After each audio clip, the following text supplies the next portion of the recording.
Qué bueno volver a verlos a todos ustedes acá en Change TV de Change Américas. Mi nombre es Ciro Pérez y como todas las semanas tenemos la oportunidad de compartir información de valor a todos nuestros oyentes o en las diferentes redes sociales los que nos ven o escuchan, tanto en Miami como en los países de Centroamérica y como no en Colombia o en los diferentes países donde tenemos audiencia. Para muchos tal vez es el primer capítulo, así que les invito a que se suscriban a nuestros canales y redes sociales de Change Américas. Y para los que ya nos conocen de tiempo atrás, saben que Change TV nació como el resultado de buscar tener sesiones de mentoría semanal con gente maravillosa, gente experta en diferentes campos y pedirles abiertamente la posibilidad de grabar esa sesión para que mucha gente alrededor del mundo se pueda nutrir. De hecho, pues en estos 25 años de experiencia profesional no había tenido la oportunidad de aprender, tengo que confesarles, tanto como en los capítulos de Change TV. Y es que me daba la tarea de buscar gente, ya sea porque o han sido clientes míos, aliados o incluso competidores. Y muchas veces gente que me referencia a gente que tiene el poder maravilloso de enseñar, de compartir, de ser absolutamente transparente en la forma como ve el mundo y la vida. Y cómo no, pues la posibilidad de sentirnos siempre aprendices y en una sesión de mentoría, qué mejor que tener personas que han navegado, que han tenido, como dicen, heridas de guerra en muchos frentes. Precisamente hoy, este capítulo, como lo vieron en YouTube, se ha titulado Generando valor desde lo digital. Y es que me di a la tarea de buscar precisamente un mentor que no solamente fuera experto en tecnología, sino fuera, por su propia experiencia, obviamente artífice de muchas de las cosas positivas que están pasando en la transformación digital en Colombia y en América Latina. No todas las personas combinan haber trabajado en firmas de consultoría, mundo corporativo, emprendimientos personales y adicionalmente estar acá para contar. Así que sin más preámbulos, tengo que confesarles una persona a la cual hace ya bastante tiempo sigo y que la casualidad o el mundo de los negocios o amigos en común nos volvió a juntar.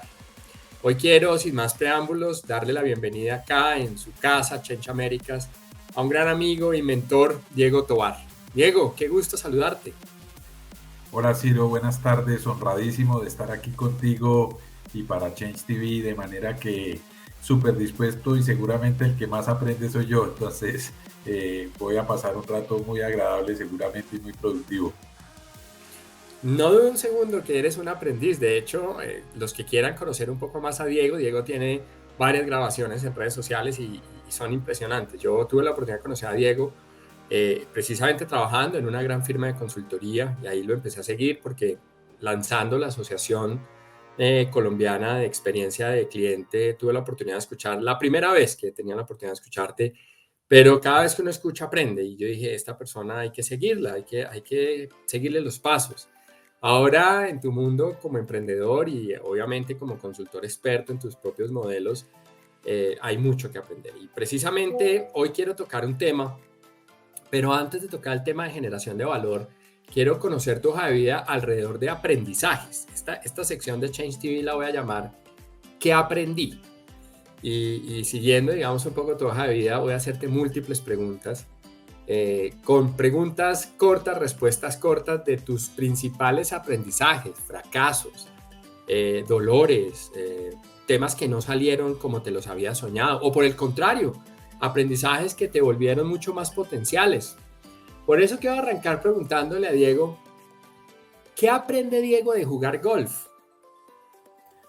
Esa es una buena pregunta, Ciro. Yo creo que el golf es uno de los deportes más complejos que hay y creo que en esa medida, además yo habiendo sido un deportista de alto rendimiento cuando niño y joven con, digamos, relativo éxito y de alto rendimiento, en el golf aprendí a ser un poquito más humilde, porque el golf es el único deporte donde no me he destacado y donde es muy complejo destacarse más cuando uno aprende en edad adulta. Yo empecé a jugar golf hace 25 años, más o menos a los 30 años, de manera que a esa edad es muy difícil desarrollar un golf competitivo y yo soy un tipo súper competitivo, entonces creo que aprendí y enhorabuena a ser un poquito más humilde.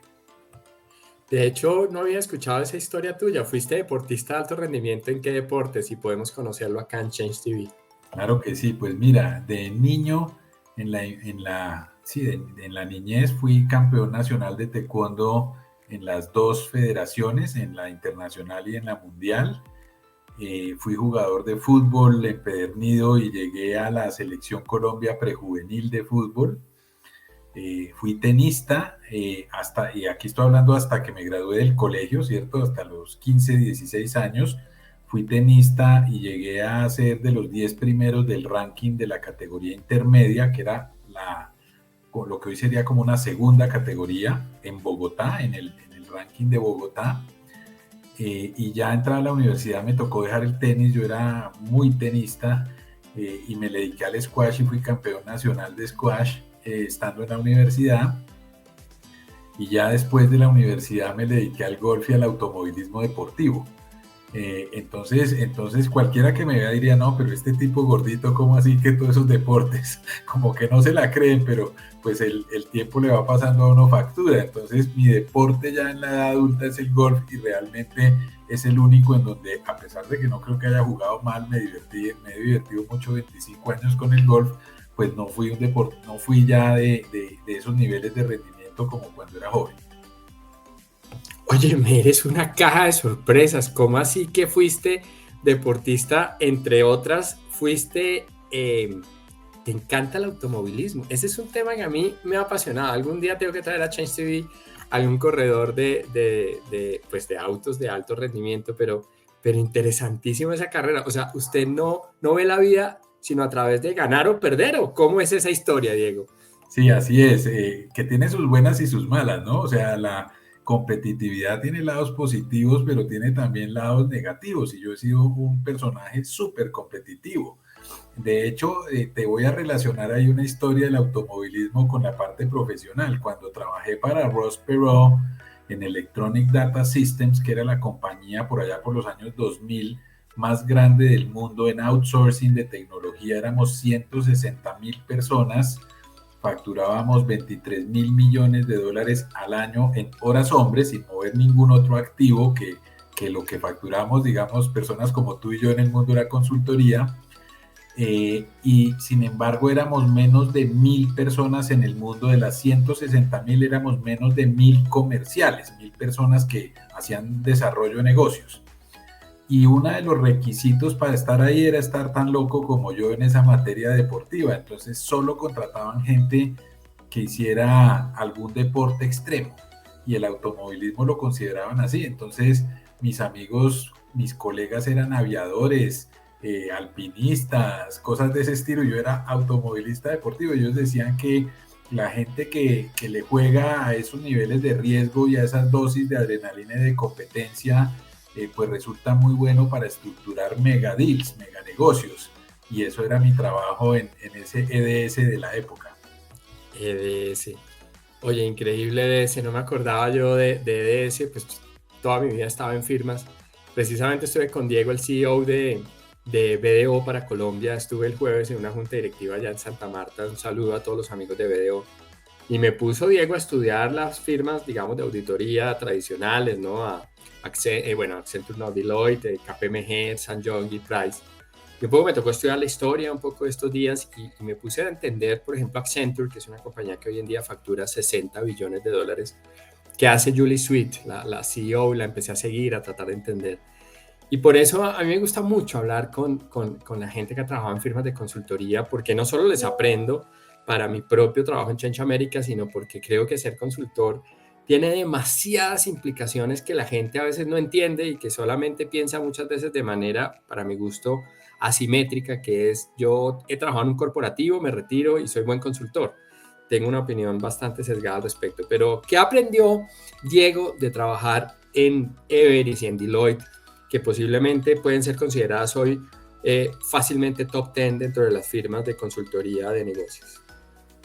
Pues yo creo que a combinar el pensamiento crítico y el pensamiento estratégico. Yo creo que mi aprendizaje va muy por ese lado, a entender en profundidad la cadena de valor de un negocio, a relacionarnos con ejecutivos, pero cuando digo relacionarlos, la mayoría de personas decimos que tenemos muchas relaciones. En mi LinkedIn hay unos 25.000 contactos, de los cuales probablemente reconozca efectivamente a unos 15.000 y puede que haya unos 5.000 que ya no, o no me acuerdo quién soy o los acepté sin mucho juicio.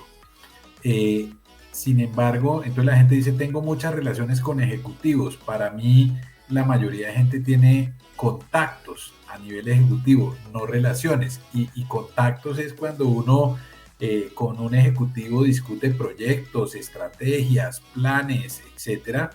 Pero la relación se da cuando uno conoce la agenda personal del otro. Y la única razón por la que a alguien le va a revelar a uno la agenda personal es porque genuinamente cree que uno le puede ayudar a conseguirla. Y ahí es cuando uno entra al plano de la relación, o lo que los americanos llaman Trusted Advisor. Yo en esas compañías aprendí a desarrollar relaciones a ese nivel, relaciones de confianza y para toda la vida. Y te ejemplificaría, por ejemplo, una que desarrollé con uno de los hombres más poderosos del mundo de negocios de Perú, con quien no tenía ninguna conexión, y apliqué, digamos, método para construir esa relación. La construimos y hace tal vez unos 20 años no tengo ninguna relación de negocios con ellos, y sin embargo me siguen llamando a consultarme cuando van a comprar o vender una compañía, o cuando se van a ir a otro país, cosas de ese estilo, aún en áreas del conocimiento que no son mi fortaleza. Entonces me llaman y me dicen, oiga, vamos a vender el negocio de grasas vegetales en Bolivia. Y yo no tengo ni idea de ese negocio, pero me llaman, quieren contar con la opinión de una persona que genuinamente les ayudó en el desarrollo de sus propios objetivos de negocios y personales. Entonces, esas son las cosas que yo creo que uno aprende en este tipo de firmas, o por lo menos en el caso mío. Trusted Advisory, qué maravilla además de valor, porque no solo creo que sea una habilidad, es un valor que se lo gana una persona que genera valor de manera consistente, y seguramente por eso te llaman más de una vez. Yo creo que lo más difícil cuando tú eres consultor no es que te elijan, sino que te reelijan, porque la reelección tiene intuito ergo necesita un valor, necesita definitivamente mantener el ritmo al interior de una compañía asesorándola. No la logras si realmente no haces la diferencia. En estos días escuchaba un podcast precisamente de una socia maravillosa de McKinsey, Ángela Samper, que no sé si la reconoces. Y a Ángela Samper le preguntaban si en McKinsey, una compañía de 45.000 empleados, se hablaba de humildad. Y se reía el que entrevistaba, y ella se sonrió y dijo, sí, porque realmente el mundo está cambiando tan rápido que el consultor que crea que se las sabe todas, pues ya perdió. El consultor tal vez es un dinamizador, un facilitador. Evidentemente el consultor se tiene que preparar, pero el consultor que crea que llega a una reunión y todas se las sabe, posiblemente va a limitar el crecimiento de un cliente. Diego, ¿qué aprendiste de estar en el INALDE con tantos presidentes de compañías? Y más allá del INALDE, que per se me encanta, yo soy profesor de la Sabana también, quiero mucho pues esa institución, pero más allá del INALDE, ¿qué aprendes tú cuando conversas con presidentes de compañías? ¿Qué encuentras de maravilloso, o por el contrario, qué te ocupa o te preocupa? Pues lo primero que diría es que en el INALDE, por ponerlo en esa sombrilla de esa maravillosa institución de la que además orgullosamente soy lecturer, me nombraron recientemente lecturer, creo que uno aprende en esos programas de alta dirección a tomar decisiones desde la prudencia. Y eso me encanta, porque muchas veces por la misma vorágine de cambio, la velocidad con la que suceden las cosas, podemos tomar decisiones precipitadas. Y yo creo que un entrenamiento en capacidades que lo lleven a uno a ser prudente es una virtud. Entonces eso, digamos, destacaría eso. Pero segundo, sin lugar a dudas, el compartir experiencias con pares. Por ejemplo, en el programa, en el PADE, que hay presidentes de compañía, es verdaderamente valioso, porque alrededor de esa metodología del caso se comparten las perspectivas que cada quien hubiese utilizado si hubiese protagonizado en su propia vida el caso de estudio. y creo que eso es absolutamente valioso. Inclusive de nuevo aparece la humildad, porque yo he sido un tipo de un ego muy fuerte y de mucha competencia, entonces uno puede pensar que es mejor que los demás. Entonces cuando yo arranco el programa, y lo digo con respeto de mis compañeros, pero uno mira alrededor de los compañeros y dice, no, yo soy el presidente de la compañía más grande que hay entre estos 20 y pico, o qué sé yo, o se puede creer mejor que los otros.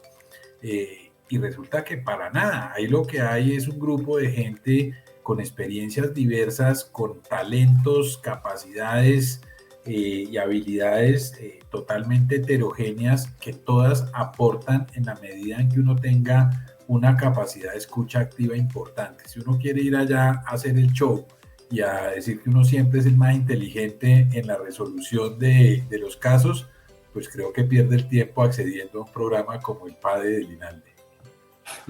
Qué buenos insights, porque además te ha tocado relacionarte con gente de muy altísimo nivel y estoy seguro que tú, Diego, siempre generas valor, pero ¿qué has aprendido, por ejemplo, de asociarte con centennials o millennials ahora en tus emprendimientos?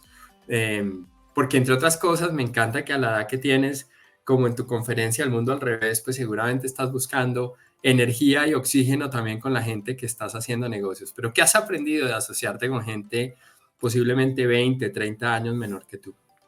Pues una de las cosas, Ciro, que me parece relevante allí es que, de nuevo, uno con una carrera relativamente importante y relativamente exitosa, después de 35 años, decide echarse al agua del emprendimiento y entonces ahora trabajar en compañías donde la edad promedio es 21 años y yo tengo 56. Soy el que daña el promedio, si no la edad promedio sería 20 o 19, qué sé yo. Entonces, uno cree que va a llegar a ese mundo, y esa era mi hipótesis de entrada, a aportar más que a recibir, y que yo iba a llegar a enseñar más que a aprender. Y todo lo contrario, el que está aprendiendo de vuelta soy yo. El mundo ha cambiado tanto en los últimos años y se ha acelerado tanto la convergencia de cambios relevantes, que sin lugar a dudas no es que lo que hayamos vivido no sirve ni más faltaba. La experiencia es una de las cosas más importantes que creo yo que hay en la vida, pero también hay que reconocer que hay un mundo nuevo, que hay una economía nueva, y que estos centennial, estos millennial también traen lo suyo con formas de ver el mundo diferentes.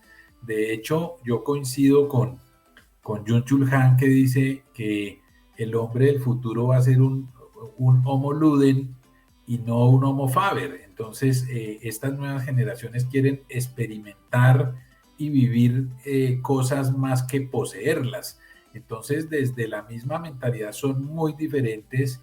Entonces yo he aprendido muchísimo, e inclusive también equivocándome. Yo pensé que iba a llegar al mundo de las startups de alto crecimiento y que a los 6 meses, un año ya iba a haber hecho un unicornio, y pues bien equivocado que también estaba. Entonces creo que se aprende muchísimo de esa, voy a llamar, eclecticismo en la carrera, de pasar por muchas compañías diferentes, de trabajar con culturas diferentes y con personas etariamente diferentes, de diferentes generaciones. Se aprende mucho. De hecho, voy a empezar a leer el libro de las no cosas gracias a tu recomendación. Tú siempre recomiendas cosas interesantes, así que voy a ponerte en una tarea aquí para todos nuestros oyentes o los que nos ven en YouTube. Si pudiéramos describir 7 días de la semana, lunes a domingo, me vas a decir 7 temas, tópicos, libros, podcasts, películas, se vale cualquier cosa, que debería o que podría una persona estar estudiando de acuerdo a las recomendaciones de Diego, y mejorar su capacidad de generación de valor. Entonces arranquemos con el lunes. ¿Qué hay que estudiar el lunes, Diego? Yo creo que el lunes habría que estudiar sobre la Web3 y el fenómeno de la descentralización. Esa es la primera materia transformacional del mundo. Web3 y desmaterialización. O sea, tú estás convencido de los tokens y de muchos elementos asociados a la desmaterialización de, pues valga la redundancia, de las cosas. Sí, y más que a la misma desmaterialización, Ciro, a la descentralización. Yo creo que el paradigma que vivió la humanidad con la llegada de Internet, pues se generaron cambios muy profundos en la humanidad. Creo que eso no hace falta explicarlo, salvo para los que nacieron ya con Internet, que dirán, quién sabe cómo sería antes del Internet, pero a ti y a mí nos tocó vivir sin Internet. Y el cambio ha sido profundo. Y en la web 2 no nos dimos cuenta, eso es lo que llamamos la web 1. En la web 2 no nos dimos cuenta y nos fuimos al mundo de las redes sociales, pero también al mundo de la centralización, en donde mis activos en el mundo digital eran probablemente propiedad de otros. Si yo soy un creador de contenido y subo un video a YouTube, el que lo explota es YouTube, el dueño es YouTube, el que lo censura es YouTube.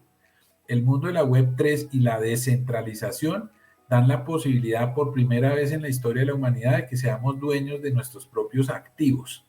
Y eso tiene una potencia transformadora en el mundo sin igual a ninguna otra fuerza transformadora en la historia de la humanidad, desde el orden económico mundial hasta los negocios, hasta la vida personal.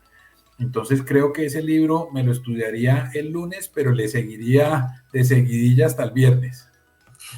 Oye, qué interesante. Oye, aquí estoy anotando. Yo no creo que tenga un placer mayor entrevistando colegas, amigos, incluso desconocidos, que una buena recomendación para leer los martes. ¿En qué debería una persona que quiere mejorar su capacidad de generación de valor enfocar el martes? El martes me iría al otro extremo y me leería una obra que es un tríptico de Fred Kaufman que se llama Metamanagement. Y Metamanagement, como su nombre lo dice, tiene una perspectiva por encima del management, y ese por encima es lo que algunos llaman las habilidades blandas. Entonces, con Metamanagement, que además es un libro maravillosamente escrito por Fred Kaufman, que era, no sé si conocen la historia, pero Fred era el director del laboratorio de innovación del MIT, y decide salirse de ese mundo técnico y crear un método de gestión de compañías que es Metamanagement, muy exitoso, y se fue al plano de esas habilidades blandas, muy de la escuela de Covey y de la quinta disciplina, y escribe ese maravilloso tríptico que tiene un tomo de filosofía, un tema de aplicaciones prácticas y otro de casos. Entonces uno puede leer el sustento filosófico detrás de sus temas, pero puede ver las aplicaciones absolutamente prácticas para el que le gusta el pragmatismo de lo práctico. Es una obra maravillosa. Por ejemplo, aprendes, y no me lo van a creer, pero aprendes a pedir perdón en la empresa. Y pedir perdón es una capacidad que un ejecutivo tiene que tener. O pedir disculpas, ofrecer unas disculpas, es una capacidad que un ejecutivo tiene que tener. Entonces me dedicaría el martes a Metamanagement.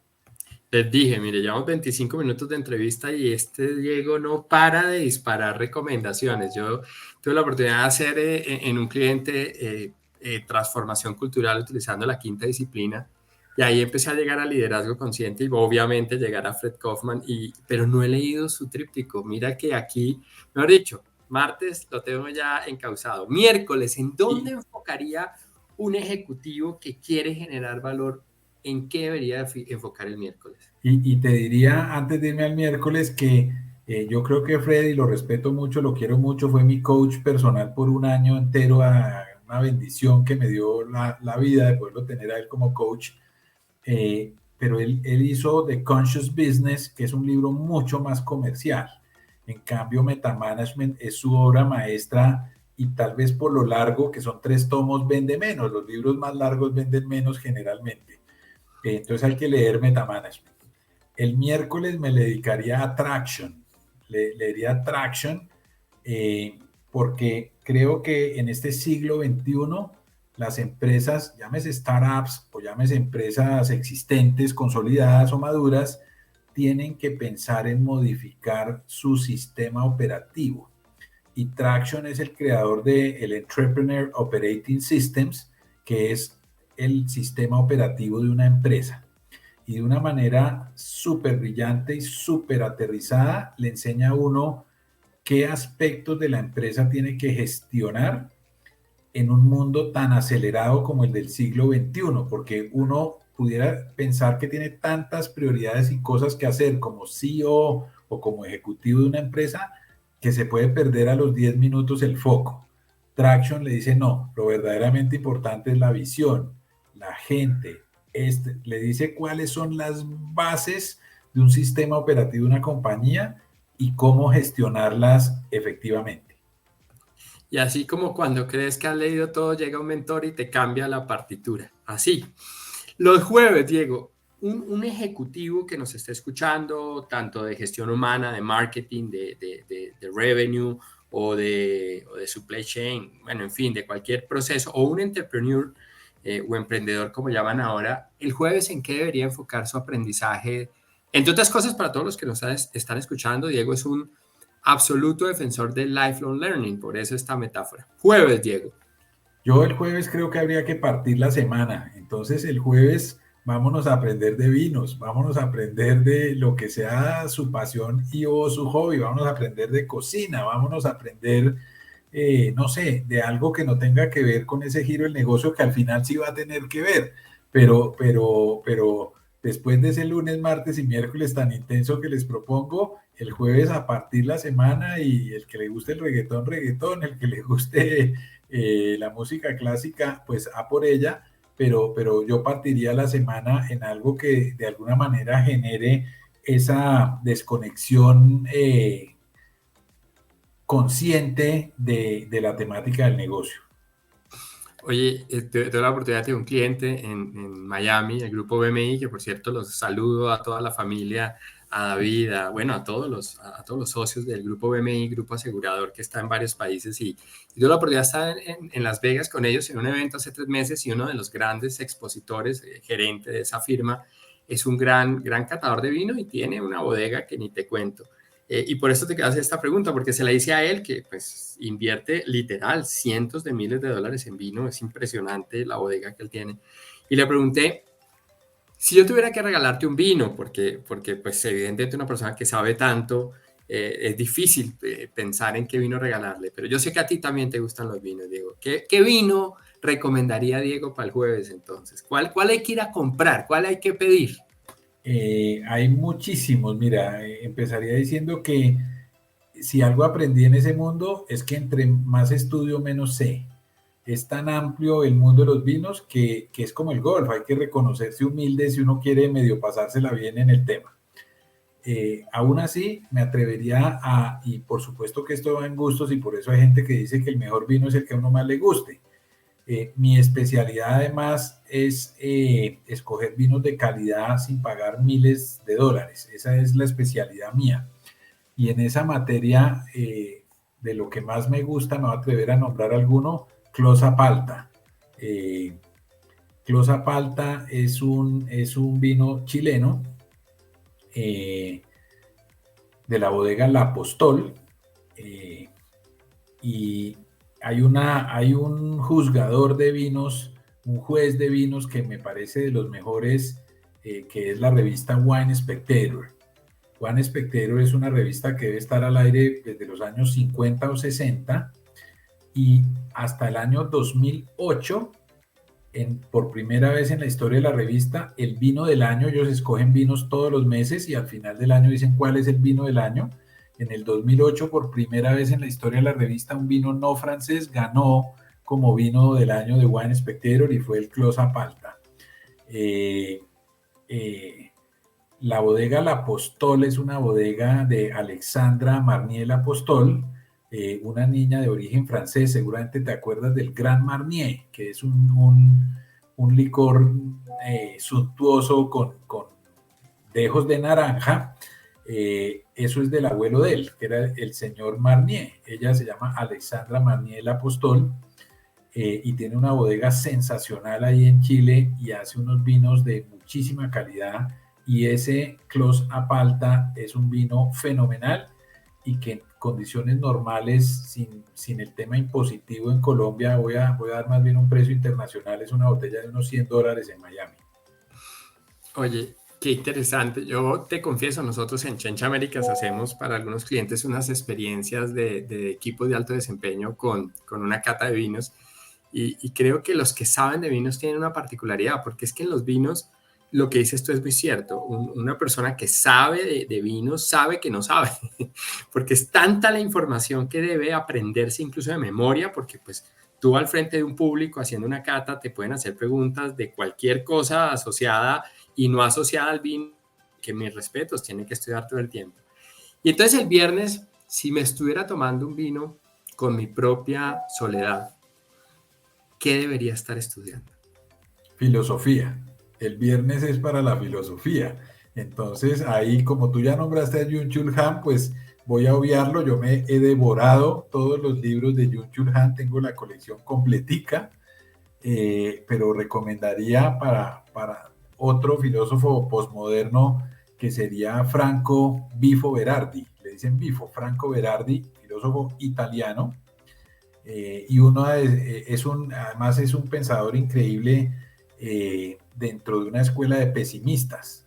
Entonces, leer pesimistas es dificilísimo por las connotaciones que tiene para la salud mental, pero él escribe una obra en donde logra él mismo salirse del pesimismo a los 70 años, que se llama Futurabilidad, y escribe cómo podría ser el mundo futuro a partir del concepto de la sociedad del cero costo marginal, y hace una obra espléndida de cómo estamos parados como en el limbo de hacer una sociedad a nivel mundial mucho más justa, mucho más próspera y mucho más en paz, o todo lo contrario, cómo acabar este planeta. Estamos a nuestra generación, nos está tocando vivir ese punto de inflexión de la humanidad, y por eso creo que quienes hemos tenido el privilegio de tener empleos y educación de calidad, tenemos la obligación moral de evangelizar a quienes no,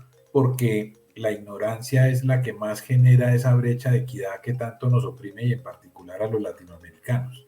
Wow, y tocaste un tema. Yo sería feliz que a mí me pagaran por hacer Change TV y tener 3, 4 horas al día para poder entrevistar a gente que como tú quiere ayudar a que esta parte del mundo sea más competitiva, tenga más bienestar, tenga pues, posibilidades para la gente. Creo que no hay nada más peligroso que la ignorancia y posiblemente, yo no sé quién es o no es ignorante, lo que sí sé es que las personas que tienen educación son capaces de ver el bienestar integral, son capaces de ver cómo a todos nos va bien, cómo ven a través de la oportunidad. Y te voy a poner entonces seguramente ya lo leíste, pero los viernes yo me volvería a repasar a Estanislao Zuleta con el elogio a la dificultad. Creo que son 18 minutos de un audio ensayo que me cambió la vida. Creo que no había escuchado, en este caso en YouTube lo encontré nuevamente, no había leído o escuchado 18 minutos de tanto poder sobre por qué hoy las generaciones que quieren algo impensable, inimaginable como desear todo el tiempo que las cosas sean fáciles, porque es que el elogio a la dificultad no nos invita a trabajar duro, nos invita a trabajar inteligentemente. Y una de las formas de ser más inteligente, de acuerdo a Zuleta, que por cierto le entregaron el Emeritus Doctorado en la Universidad del Valle y él emitió este elogio a la dificultad. Así que te diría que el viernes te compro la idea de la filosofía. Y para cerrar sábado y domingo, el sábado es un día bien interesante. Para algunas culturas el sábado es el cierre de la semana, para otras es la posibilidad de compartir en familia. Pero si tuviera un espacio el sábado, después de ver al Manchester City, ¿qué hay que estudiar, Diego? Pues mis hijos son del Chelsea, entonces ya iremos viendo, pero yo creo que también hace mucho sentido, y uno no tiene que profesar ninguna religión cristiana, pero me parece que en el texto bíblico también se puede aprender muchísimo. Y es sorprendente cómo muchas de las cosas que pensamos quienes tenemos por propósito cosas como tratar de cerrar esa brecha de equidad, pues encontramos grandes lecciones en la doctrina social de la Iglesia Católica, seguramente en documentos de otras religiones, en la Biblia, etcétera. Entonces yo le dedicaría el sábado a la vida de Jesús, a estudiar el Evangelio. Me parece que pues la verdad es que yo lo hago todos los días, no los sábados, pero Eh, Todos los días leo el Evangelio del día y trato de estar un ratico en oración, tratando de ver qué me quiere decir Dios a mí a través de ese texto. Se lo dedicaría a eso los sábados. Dicen que a la verdad se puede llegar a través de la religión, la ciencia o la filosofía. Usted ha planteado al menos tres, las tres las planteó en sus hábitos de aprendizaje. Y la verdad agradezco mucho que Diego nos ponga en la mesa muchos elementos porque posiblemente en esta necesidad de ser diferentes para lograr algo símil, que es el bienestar, esa posibilidad de interpretar también lo que otros han interpretado, en este caso a través de la Biblia. He tenido varios invitados en Change TV que hablan de elementos asociados a ello y bueno, lo respeto y valoro mucho cuando a partir de la interpretación puedes tener mayor conciencia o mayor nivel de poder avanzar tanto individual como en lo colectivo. Y quiero cerrar el domingo. El domingo es un día que a mí personalmente me encanta. Los domingos yo en la mañana tengo la posibilidad de ser feliz, te lo confieso, porque con mi hija Martina he desarrollado una relación muy cercana, muy bonita, muy especial. Y los domingos es ir a verla montar caballo. Ayer fuimos a concurso y la descalificaron. Y me gustó mucho porque la verdad es como decía Maturana, perder es ganar un poco y la primera reacción de mi hija cuando perdió, ella pues cometió 2 desobediencias al caballo y la sacaron de salto y entonces pues su primera reacción fue el caballo no quiso saltar y me gustó mucho porque realmente el binomio, pues que realmente es lo que tú aprendes montando a caballo, el binomio eh, es una mezcla entre las capacidades del caballo y la capacidad del jinete y cuando ella reaccionó así yo dije, wow, qué interesante porque el locus de control externo, ver que el problema siempre está afuera es más fácil a los 11 años, pero a los 56 también, Diego. Ya con el pasar del día la emoción bajó y ella en algún momento del domingo me dice, creo que yo me equivoqué, creo que no fui lo suficientemente capaz de llevar al caballo a hacer su salto y dije, bueno, acá algo se está aprendiendo. El domingo, definitivamente buen día para poner en práctica todo lo que uno lee. ¿Qué recomendaría Diego? Yo creo que, y esta sí es una recomendación, que es la aplicación de la mía, de mi práctica real, y es, a mí me gusta mucho una sección, es el único día de la semana que leo periódicos impresos, es el domingo. Y leo El Tiempo aquí en Colombia, y hay una sección en particular que me parece fascinante y que solo está el domingo, que se llama A Fondo. Entonces, en esa sección del periódico, que además ni siquiera es escrita por gente del tiempo, muchas veces es del grupo de diarios de América y muchas veces viene de Estados Unidos, de Argentina, etcétera. Ahí encuentro lo que quiero leer en las siguientes semanas. Entonces, quien me recomienda a mí qué leer es esa sección del periódico. Entonces leo, hay siempre artículos y entrevistas en profundidad, por eso se llama A Fondo, de temas muy diversos y muy interesantes que siempre me dan pie para comprar mi siguiente libro. Oye, qué interesante, eso se llama un metamodelo, porque ahí le aprendimos parte del metamodelo de aprendizaje de Diego, que per se, como se dieron cuenta, ojalá tengan la oportunidad de invitar a un café a Diego ahora que está desarrollando estos nuevos modelos de transformación empresarial. De hecho, fíjate cómo la sesión de hoy de Change TV se fue yendo por diferentes caminos y haciendo convergencia con todo lo que nos has dicho. Para Diego, ¿qué es generar valor? Porque al final nosotros en Change TV hemos planteado una hipótesis y es que el mundo de los negocios en general, hoy el mercado, como lo dice Alejandro Salazar, el mercado todo el tiempo te está dando feedback, todo el tiempo te está diciendo cosas y el mercado te premia con caja. Como lo dice Alejandro, en el cual estoy muy convencido, es que si tú lanzas un producto y no hay tracción, si tú estás tratando, digamos, de lograr una estrategia comercial, pero no te compran el producto, el mercado todo el tiempo te está dando feedback. Bueno, malo, regular, el mercado premia a los mejores con caja y a los que no somos lo suficientemente mejores no. Y entonces los que no somos lo suficientemente mejores tenemos en el gobierno de turno o en la tasa de interés del Banco de la República o en otra externalidad la justificación de por qué no logramos conseguir la caja que nos proponemos. Por eso a mí el concepto de valor me llegó a profundidad. Pero un experto como tú o un mentor como tú, ¿qué le dirías a la gente? ¿Qué es generar valor en general? Pues empiezo por decir que mi competidor en los primeros semestres de universidad era Alejandro, somos compañeros de grado. Entonces, otro competitivo como yo, y además como en las mismas líneas en muchas etapas de la vida alrededor de los temas de estrategia. Lo quiero mucho, hablo frecuentemente con él, compartimos cosas, otras no, otras vamos por caminos distintos, pero me encanta Alejandro.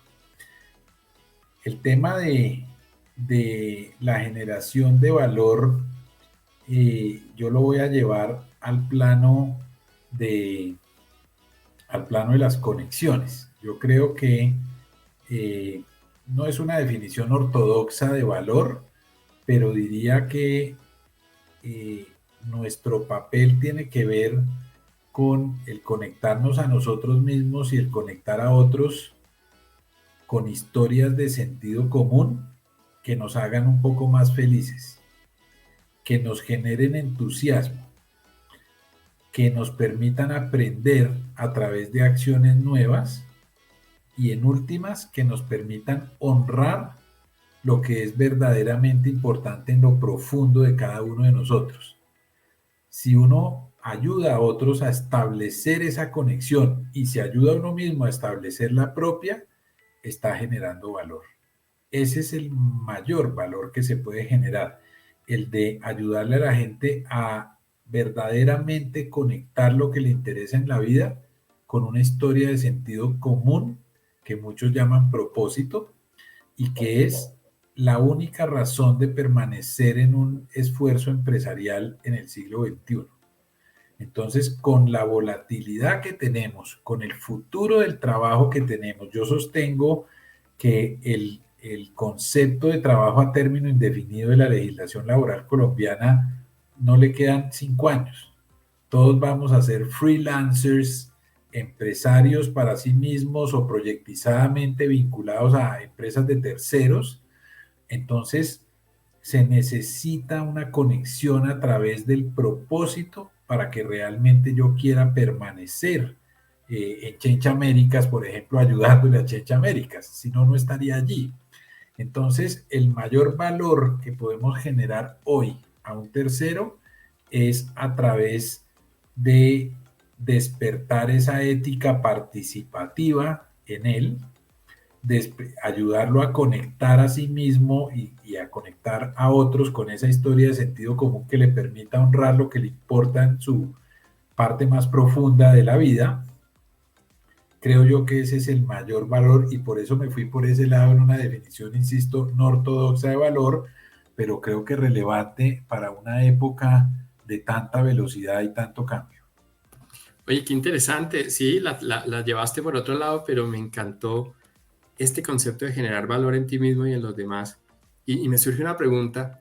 ¿Tú crees que el futuro cercano o el actual de los negocios se va a entender a través de empresas tipo plataforma? Definitivamente eso es lo que va a imperar, donde estas plataformas nos ayuden a conectar oferentes y demandantes de una manera con menos fricción. Las plataformas son definitivamente los modelos a los cuales le tienen que apostar las compañías. ¿O cuál es tu visión de empresa en general para este momento de la historia?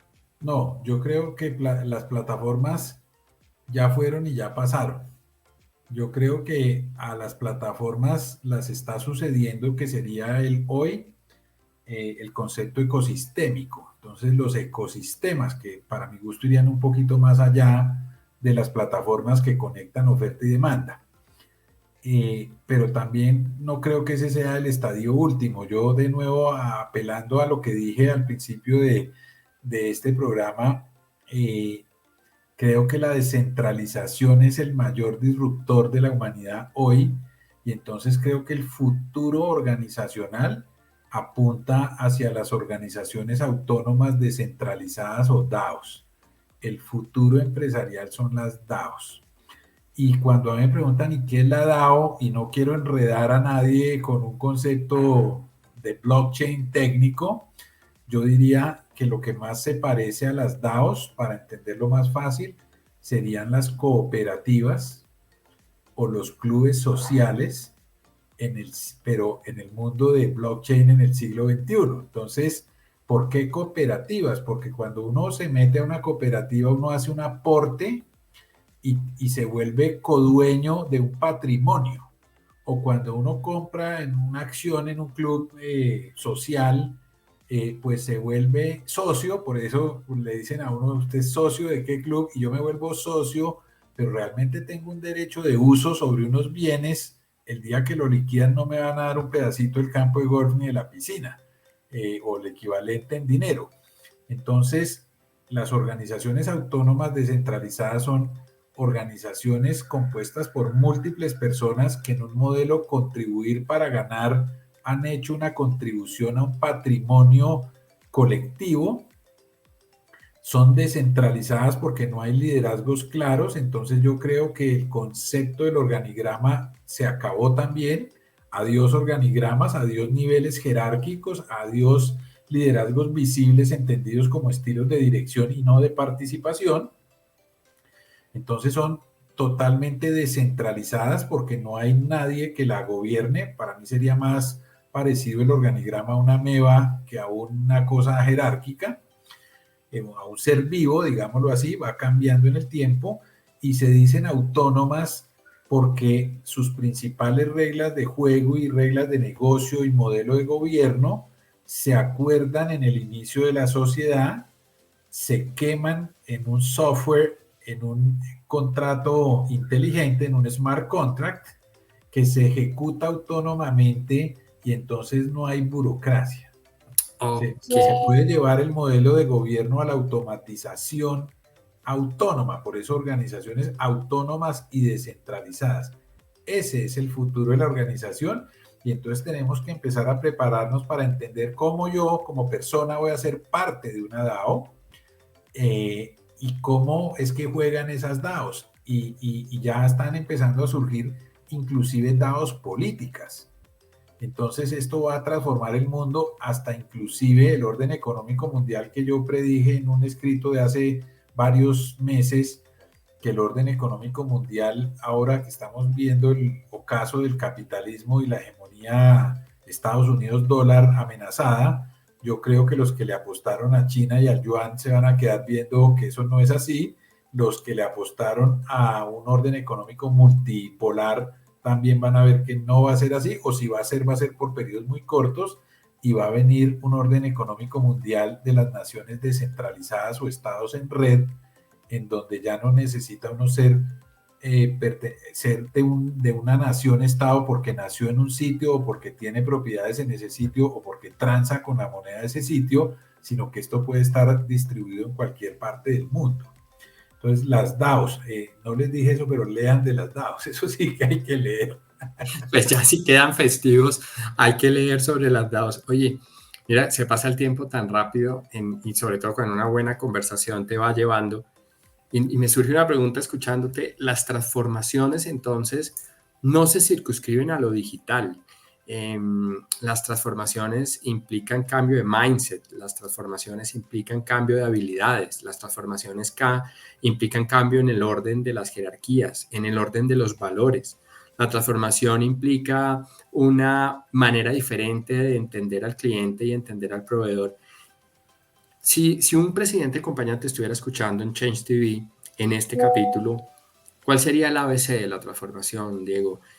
Porque evidentemente el que no se transforme muy posiblemente, pues ya sabemos, el mercado se lo va a reconocer o aplaudiendo o quitando caja. ¿Qué diría, Diego? El ABC es, 1, hacer conciencia de que el mundo está cambiando de una manera sin precedentes en la historia de la humanidad. 2, entender que ese fenómeno de cambio crea una economía totalmente diferente a la que estábamos acostumbrados. Entonces los paradigmas con que fuimos exitosos en el siglo XX no soportan el siglo XXI, no alcanzan para el siglo XXI. 3, entender que, como tú lo dices, bien lo dices Ciro, hay un fenómeno de darwinismo digital en donde la clave no es solo tener una capacidad de adaptación, sino una velocidad de adaptación superior a la del cambio tecnológico y del cambio en los comportamientos de los consumidores que van a toda velocidad. 4, entender que la transformación no era de tecnología, no era, se malentendimos el cuento de la transformación digital pensando que era meterle tecnología para mejorar lo existente.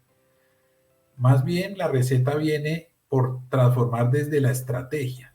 Yo no he visto ningún proyecto en el mundo de transformación digital que haya tocado la estrategia del negocio. Se dedicó fue a optimizar el negocio que ya teníamos. Entonces la transformación tiene que empezar por retar el modelo de negocios que tengo desde la óptica de la estrategia. Y por último, considerar dimensiones distintas a la tecnológica. Nos toca transformar cómo entendemos a los clientes, nos toca transformar cómo atraemos clientes, nos toca transformar la experiencia que le damos al cliente, nos toca transformar la organización, la cultura, las personas. Entonces creo que hay una dimensión distinta de la transformación que hay que abordar sí o sí, y como no nos podemos comer ese animal en un solo bocado, nos toca hacer una priorización y entender perfectamente desde la estrategia, en el caso mío yo lo llamo desde la iluminación estratégica, qué capacidades son las que tengo que desarrollar, en qué orden, de manera que la receta no es la misma para todos, depende de cómo estoy en mi compañía en materia de madurez de ciertas capacidades y qué tanto valor le agregan esas capacidades a mi nueva ecuación de valor para esta nueva economía, y ahí sí puedo hacer una priorización y decir en dónde tengo que poner mi mayor esfuerzo si quiero ser relevante en la nueva economía.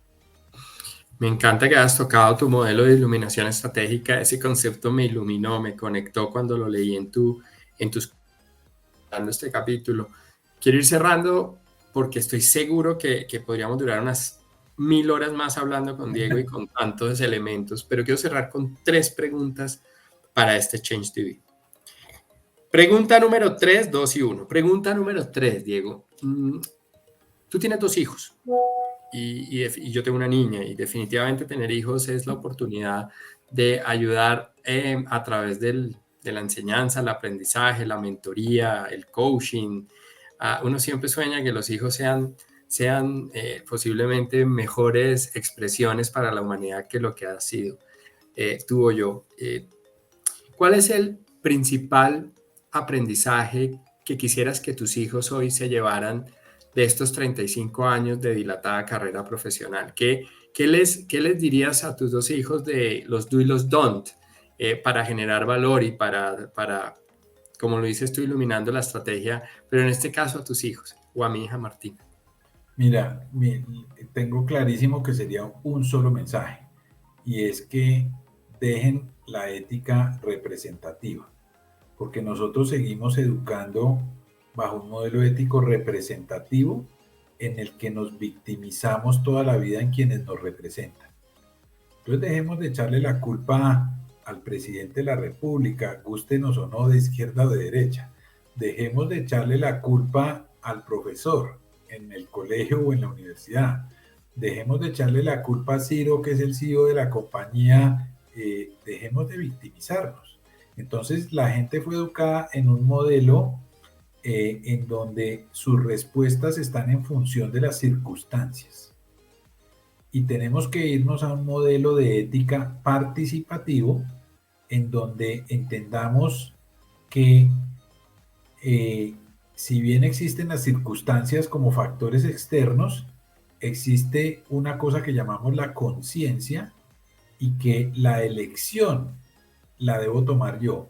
Y entonces mi respuesta debe ser en función de las circunstancias, pero también de mis valores y de mis creencias, y de entender que la decisión la tomo yo. Entonces me voy a una ética participativa, en donde yo entiendo que el único que puede labrar mi futuro soy yo mismo. Entonces tengo que tener la responsabilidad incondicional de protagonizar mi vida, no de victimizarme la vida entera. Pues si yo logro poner esa semillita en tu hija y en mis 2 hijos, me quedo feliz con la tarea de papá.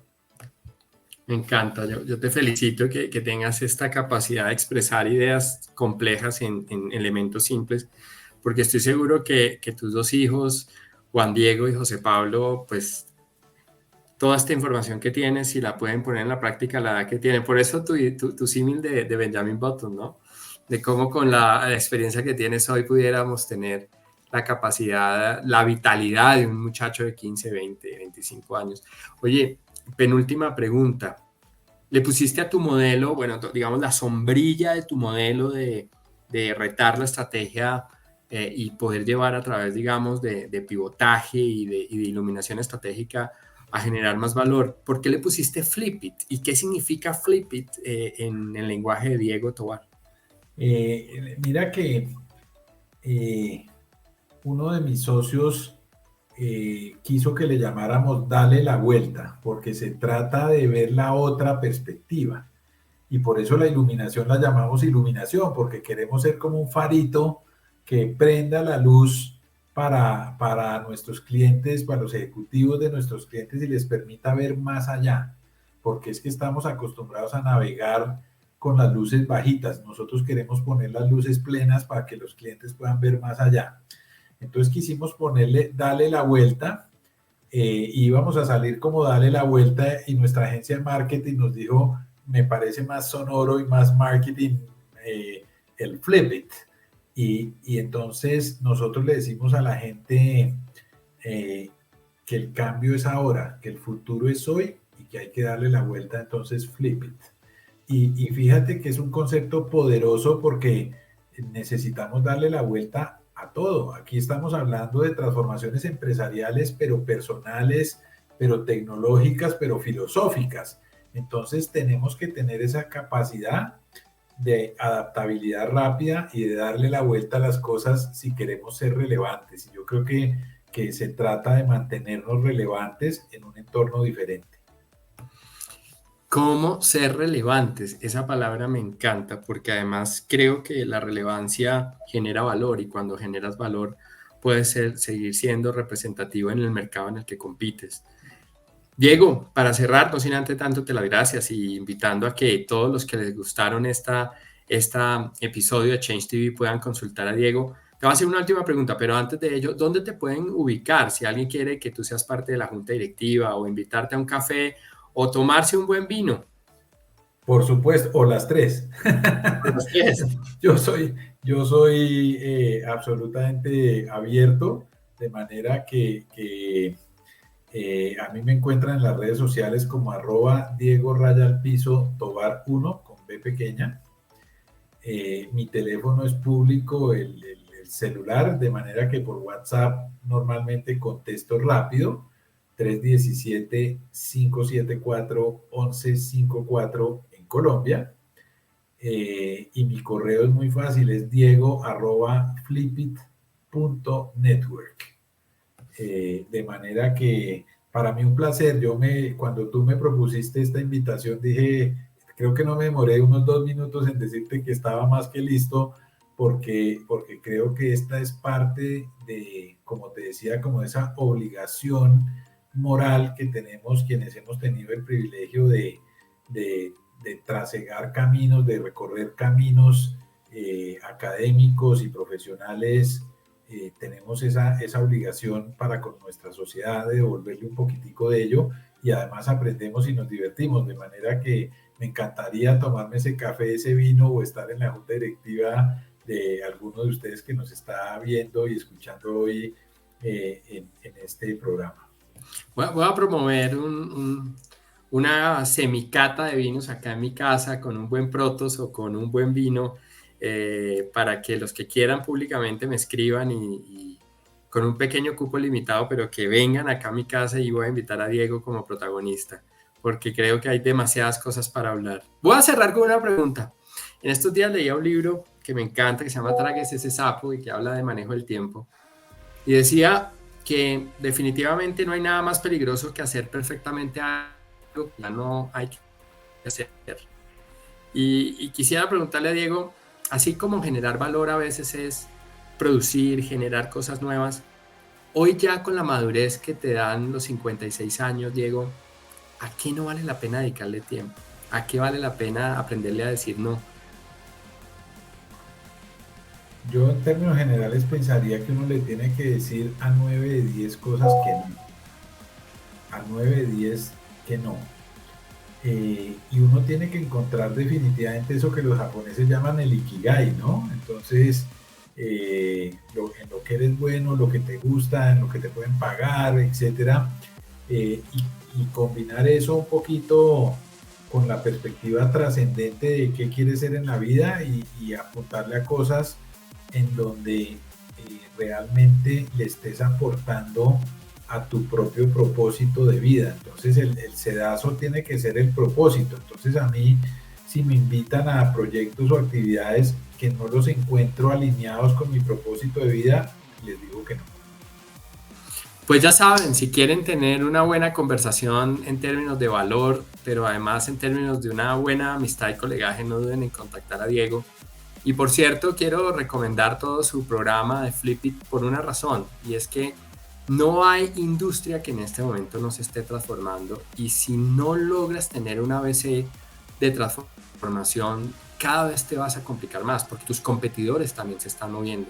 Muchos de los clientes nuestros en aerolíneas, bancos, industria manufacturera, comercio, consumo masivo, en fin, a veces nos miramos al ombligo y creemos que nos estamos transformando, pero la competencia posiblemente puede ir más rápido. Pueden emerger nuevos competidores que no te estás dando cuenta, o simplemente el consumidor cambió y no te diste cuenta sino cuando tu market cayó o tu tamaño de mercado se está muriendo. Así que, Diego, un placer. ¿Cómo te sentiste acá en Change TV?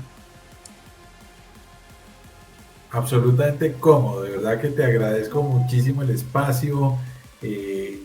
No porque estemos acá, te voy a decir que me invitan a muchos espacios de podcast, de webcast, de videos, etcétera.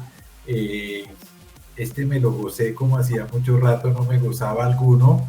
La interlocución contigo me pareció maravillosa, de manera que te lo agradezco muchísimo. Un abrazo, Diego. Seguimos hablando de la vida, de negocios y de lo que nos gusta, entre otras cosas, del automovilismo. Chao, chao. Un abrazo para todos acá. Nos vemos el próximo episodio. Chao, gracias, Ivo.